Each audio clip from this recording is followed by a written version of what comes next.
Now, the biggest thing that I'm concerned about currently is a multi-camera setup. I'd like to include multiple people, I'd like to include multiple camera angles, but my budget isn't really there. My primary camera that many of you are aware of that I use is the Blackmagic Design Micro Cinema 4K Gen 2. It's a great camera, but with the lens, it is $1,300, and my budget really can't warrant any more of that. Instead of going to Amazon and picking the nearest 4K $100 camera of some flavor by a brand I've never heard of, I decided to start looking elsewhere. Yes, I can go to Sony, I can go to Canon, I could go to Nikon, and yes, of course, I can go to Blackmagic, but all of them, even their cheapest options, are still absorbently expensive. And then I started noticing something. Whenever I'm watching sim racing events, there's this new brand, AIDA, and it just seems to keep showing up again and again and again. So I thought, might as well see what they've got in order. And today, I actually did finally pick up an AIDA HD-100A. So let's talk about that. Of course, my name is Matt, and welcome to the channel as always. If you enjoy this content, make sure to like, comment, and subscribe. Make sure to check out my Fanatec affiliate link down in the description below, and make sure to check out my merchandise store at oeo.com/store/Matt51Westby. Now, the massive caveat is all the cameras that are being used in these events is the HD-200 NDI, and that is the main point because it has the Ethernet connection. And what's cool about these is when these cameras just across the product range, whether it be the POV cameras, the PTZ cameras, just any of them, they have simultaneous outputs, which is something that is not typically seen in many video production cameras. So in this case, you can view it via NDI and HDMI simultaneously, which is great in case of one of the signals goes blank, you've got backup. In this case, though, instead of picking up the 200 NDI, I cheaped out and did the HD-100A, and that is because my setup isn't NDI, it is entirely HDMI based for the time being, using the Blackmagic A10 Mini Extreme ISO. I don't really have NDI capabilities yet, so that may be something I deal with in the future, but the other thing too is the HD-100A is significantly cheaper than the HD-200 NDI. Yes, it also has a smaller sensor, has a smaller lens, this is a smaller box, and I am aware that I'm going to get a slightly lesser quality, but I'm okay with that because, again, my budget is restrictive and I don't need capabilities of NDI and stuff of that kind of nature. With that exhaustive introduction out of the way, let's check out this unboxing portion. Well, I never thought I would actually do an unboxing video on this channel, but I guess here we are. This is the AIDA Full HD, the HD-100A, and it's actually in a decent-sized box, because I just have a whole bunch of junk over here. We can start doing comparisons, like that's the size of the PlayStation 5 controller, so we'll start with that. So we'll open up the side of the box here, it's POV camera. And then we've got these two little spots. We've got two pieces of, I don't even know what you want to call them, the cardboard containers for all your cables and such. But then, of course, we've got the goods in here. This little foam reveals the camera. And it is surprisingly tiny. Again, because I have a lot of junk over here. Here's a computer mouse in comparison, and it's surprisingly small, but it's got some heft to it. It's got some metal, I think it's a metal encasing or container here, so it is a very nice quality here. So on the back, we've got the I/O port, we've got the iris port, HDMI, a power light, and HDMI light, and then a service micro USB, I want to say. Unfortunately, it's not USB-C, but again, micro USB. But it also does have a little lens cap with a 4mm lens, 5 megapixel sensors, CCTV, IR, all that fun stuff. It does have like this little screw here that if you want to change out the lens, you certainly can. And then AIDA does offer some other lenses that you can, in fact, switch it out. So if it isn't quite the right lens for your use case, you can swap them out. These are, of course, what are known as prime lenses, so they don't have a zoom or focus on it. It's just it. So, like I said, if it's not quite the right thing for you, they do offer other lenses. So we will put that over here. And we have box number 1, which includes the power cable and to the wall outlet. Of course, it also includes all of your different, if you're going to England or Europe or anywhere else like that, it does offer those kind of swap out ability. This one doesn't seem to come out very well. There we go. I think. Push, it says. I will push. There we go. Comes out like that. Box number 2. Open this up. And it's got quite a lot of stuff here. So we have in a little plastic baggie, it is a screw cap. So what will happen here is you can take off the lens completely, and then there'll be a thread that you can put this on there. So again, if it's a situation where you have a lot of lenses and you're constantly swapping them out, this is for even if you want to like keep your camera nice and the sensor nice and clean. In case of you're sending in a lens for repair, you can use that to cover up the camera. We also have a micro USB to USB-A for that service port. And the last thing is this mess of a wire system. But this is very important because this is ultimately what powers it and gives you multiple outputs. So we've got the I/O port, and then we've got here a directional pad, which we'll get into in a little bit. So first, the wires is the RS485. That is going to be very situational, not something that is going to be commonly used by you or me necessarily, but it's more of a very particular broadcast environment, if I'm aware. We've also got a nice 3.5 millimeter output for audio. And then most importantly, we have the DC 12 volt only power connection, which again, take that, you plug it in there, and it's got that nice little twist on there, so it's nice and tight. I'm actually quite happy that they've included this type, because honestly, my Blackmagic Design Micro Studio 4K camera also has a similar type port, and I've been looking for a replacement one of these forever, so this is great to know that they are readily available elsewhere apart from Blackmagic Design, but I digress.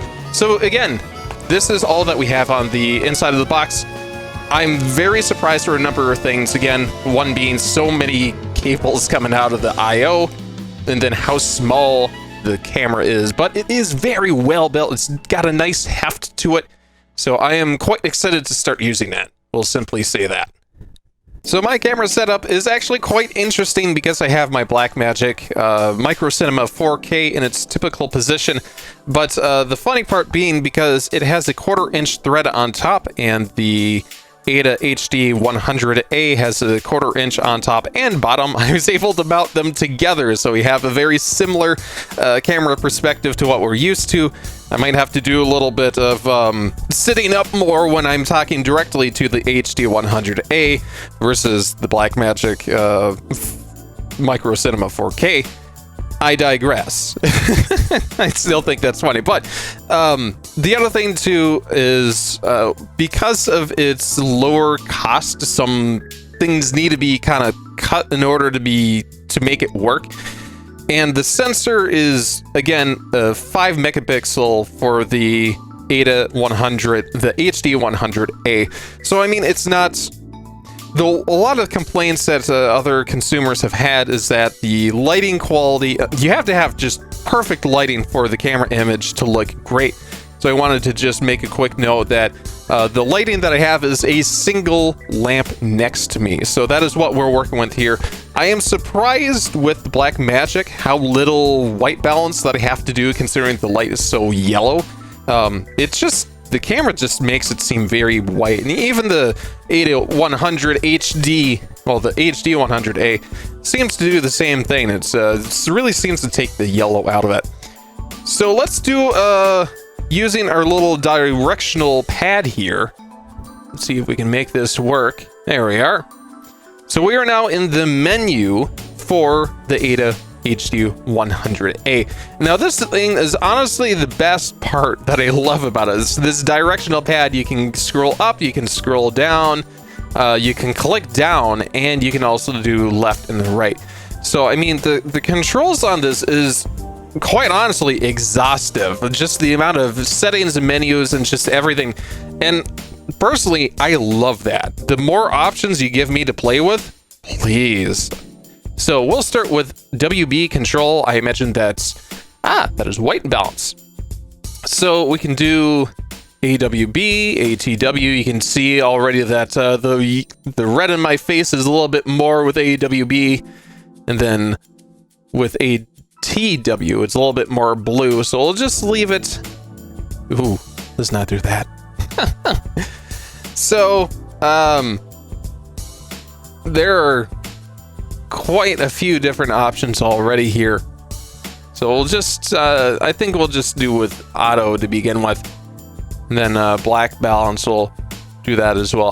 I'll come back to the white balance after we deal with gamma and that kind of stuff and see if we can really try to create a mirror image of the Blackmagic as far as white balance, the color correction and whatnot. But for the time being, we'll just kind of go through the settings. And like I said, we'll come back to that later. We've got AE control, which is, yeah, okay, so shutters I'm still working with a little bit. You can do 1/60, 90, 100, 125. And that just really goes with how fluid or not fluid you want your image to be. Yeah, that's pretty choppy looking, so we'll bring it down to 1/60. So it's got that motion blur. I think it's pretty low for my Micro Cinema 4K as well. I kind of like that high frame rate / fluid motion there.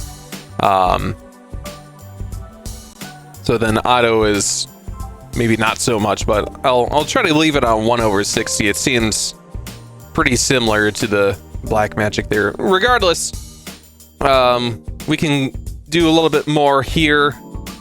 Shot fix, so then we'll do sense up, okay. Lens mode, indoor, outdoor, indoor, okay. I think we'll leave it at that. I kind of like that the most at the time being. Day and night. Ooh. So yeah, this will definitely be more for the surveillance camera kind of stuff. So if you set this outside somewhere, you're not gonna really. This is more using the IR portion of the sensor.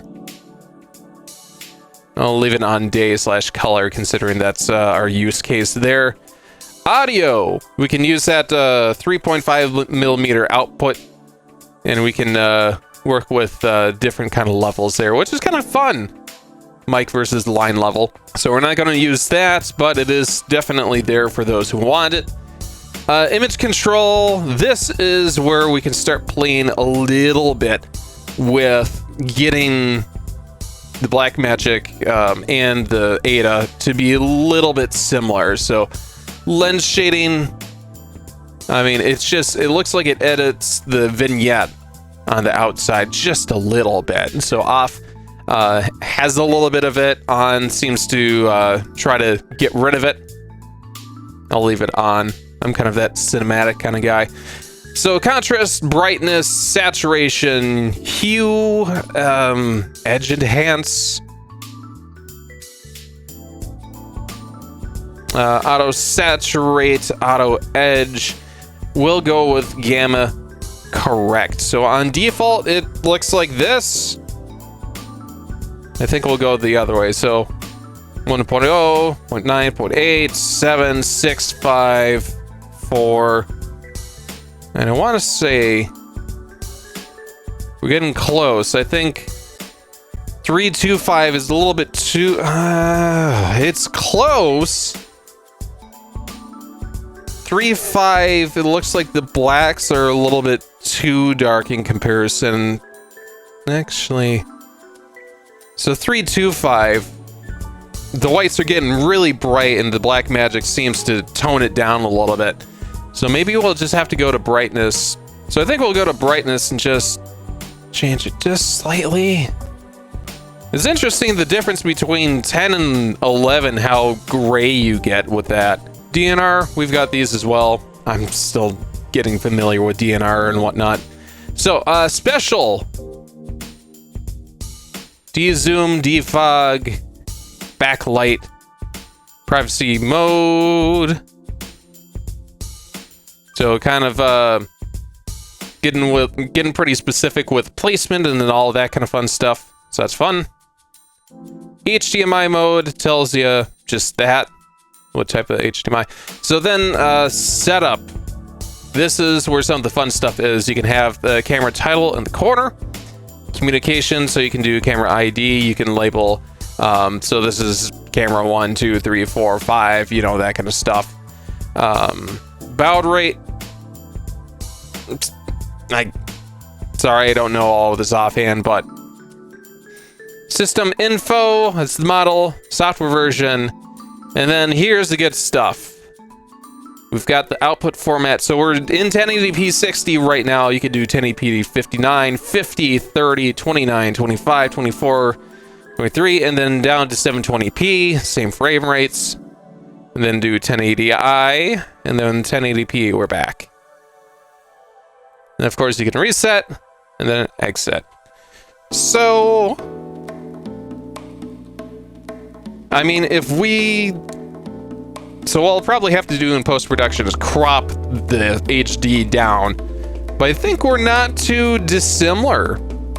I think actually maybe just, if I'll go back, image control, just slightly bright. Just a little bit brighter, I think. We're close, in my mind, just as far as white balance, that kind of stuff. It looks like that the HD-100A is maybe a little bit bluer. It's just slightly darker, maybe. The bit rate and that kind of stuff, I mean, you can tell it's not the same quality as a $1,300 camera setup.